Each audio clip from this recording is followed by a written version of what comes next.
La chartreuse Notre-Dame de Durbon est une ancienne chartreuse, une des 4 premières de l'ordre des Chartreux, située au hameau de Durbon, à 6 km au nord-est du bourg de Saint-Julien-en-Beauchêne. Le monastère de Durbon était propriétaire d'un vaste domaine pastoral. Cette chartreuse est fondée dès 1116, grâce aux donations de la famille de Beldisnard, ou Baudinard, et de l'évêque de Gap. Les premiers moines viennent de la Grande Chartreuse. En 1121, ils reçoivent l'Alpe de Petragaldemar, dans le haut bassin de Rioufroid. En 1126, ils achètent à divers propriétaires toutes leurs possessions, forêts, prés, alpages, pâturages, à Durbon.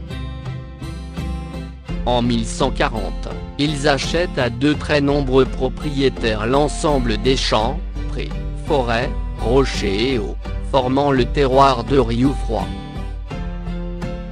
Leur domaine pastoral s'accroît surtout lorsqu'ils étendent leurs possessions sur les hauts versants qui dominent la vallée. Ils s'étendent sur la rive droite vers la tête de Garnesier, vers Chamousset, vers la Jargeatte. Leur domaine culturel rayonne en étoile autour de Durbon et sort même du Beauchêne, comme le fera largement leur domaine pastoral. En 1145, ils possèdent un cellier à Guignez près de Châtillon-en-Diois et au XIIIe siècle, ils se constituent sur le territoire d'Aspre un domaine vinicole. Le pape Alexandre III confirme la fondation, en 1169. En 1173 un conflit les oppose aux chevaliers du Temple de Luce-la-Croix-Haute, au sujet des pâturages de Crozets et de Gargata, montagne de la Jargeatte.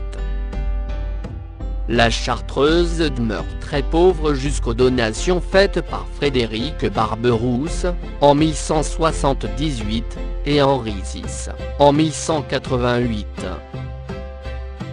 Le domaine se développe, mais dans des terres très incultes. En 1222, Notre-Dame de Berthaud ayant demandé le passage de ses moutons, allant d'évoluer par le territoire de Durbon, les moines acceptent à contre-cœur et réduisent le séjour au maximum d'une nuit. Les Chartreux se montrent fort jaloux de leur indépendance et refusent en 1304, de recevoir l'évêque Etienne de Gap en tournée, avant qu'il n'ait signé cette déclaration solennelle qu'il n'entend point porter atteinte aux droits de la chartreuse et que ce précédent, l'hospitalité, n'aura aucune influence. En 1278, à Rioufroid, une bataille s'engage entre les Chartreux et les gens de Saint-Julien. Les syndics de l'Universitas de Saint-Julien accusent le prieur lui-même, d'avoir jeté la première pierre. Raynaud de Montauban entraîne à sa suite, le 10 juin 1301, les gens d'Aniel sur les terres des Chartreux à recours. Ils malmènent le bétail et occupent une grange. Un incendie survenu en 1405, aurait été irrémédiable sans la concession pontificale, d'une imposition sur les legs pieux dans toute la province ecclésiastique. En 1446, les moniales de la chartreuse de Berthaud, sinistrées, sont transférées à Durbon, dans une maison voisine de celle des Chartreux. Elles y sont fixées en 1453. En 1463, le chapitre général de l'ordre uni et incorpore les biens du monastère de Berthaud à ceux de la chartreuse de Durbon. L'indépendance du monastère de Berthaud n'existe plus, Durbon administre les biens de Berthaud comme les siens, il n'y a plus de distinction entre les deux monastères.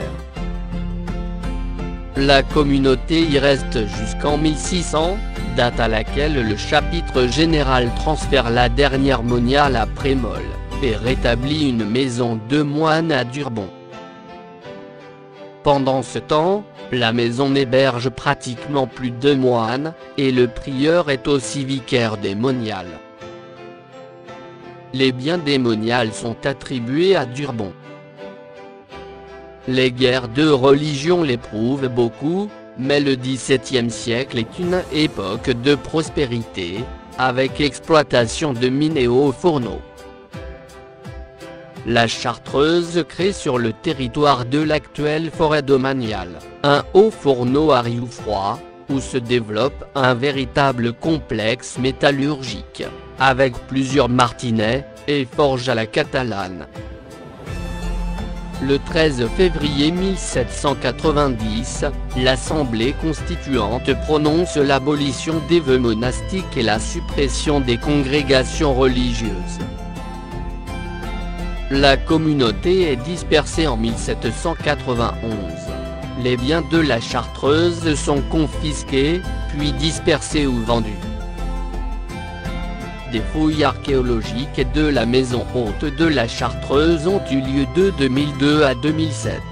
Le prieur est le supérieur d'une Chartreuse, élu par ses confrères ou désigné par les supérieurs majeurs.